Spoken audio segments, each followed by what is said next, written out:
Kazingatombe amakuru avugwa mu Burasirazuba bwa Repubulika na Demokarasi ya Kongo. Kugeza ubu M23 intare za Sarambwe twirwaneho amadubu bakaba bamaze kwigarura Kazinga, rero ni muri Nyamaboko, muri groupement ya Nyamaboko, rero bakaba bamaze kuhigarurira. Ariko nanone intsinzi ikomeye cyane, Colonel Nganzore Joseph Tombe intare za Sarambwe zikaba zamaze kumwivugana. Ni muri ambush ikomeye cyane yabereye muri Mikenke, rero aho twirwaneho M23 zakoze ambush operation iteye ubwoba cyane yo kumwivugana, rero muri Mikenke. Uyu akaba ari umujenerale umukoloneli ukomeye cyane, aho ayobora special force yitwa Hibu, rero imaze iminsi yarinjiye mu mirwano na M23. Aya niyo makuru tugiye kuza kuba twibandaho tubaramburira 5 kuri 5. Niba ari ubwambere sanze kuri mashya mu Rwanda, iba ngo ndetse subscribe ukazogera ukandeho kandi kuri like, ariko nanone n'igitekerezo muri comment kiba kinewe cyane. Nyemera nkubwire ko muri Kazinga ni muri Nyamaboko, rero muri groupement ya Nyamaboko M23 ejo nyuma y'imirwano ikomeye cyane, nyuma y'imirwano idasanzwe, nyuma y'imirwano iteye ubwoba cyane, zaje kuba zihigarurira. Bakoze iki?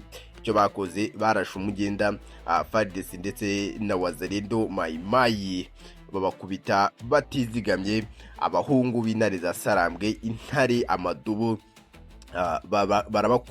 barabakubita muri Kazinga, muri no territoire, muri no Nyamaboko, muri no groupement M23 iza kuba ihita ihigarurira bitasubirwaho. Kugeza ubu M23 aho itangiye kongera uduca, ahubwo nyuma y'iminsi yari yatwatswe, bamwe bagatangira kuvuga ko M23 yacitse intege. Ariko nyuma y'urupfu rw'umuvugizi mu bya gisirikare wayo Lieutenant Colonel Wiringoma, M23 isa nk'intare yakomeretse, isa nk'intare yavuye igisebe, kuko M23 noneho yajije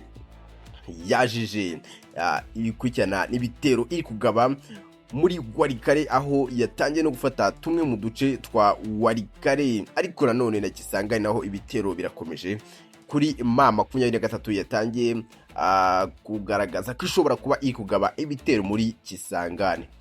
Reka ibyo tubiveho tujye ku makuru. Tombe M23 intare za Sarambwe twirwaneho amadubu bakoze operation iteye ubwoba cyane muri Mikenke. No operation yari imeze ute?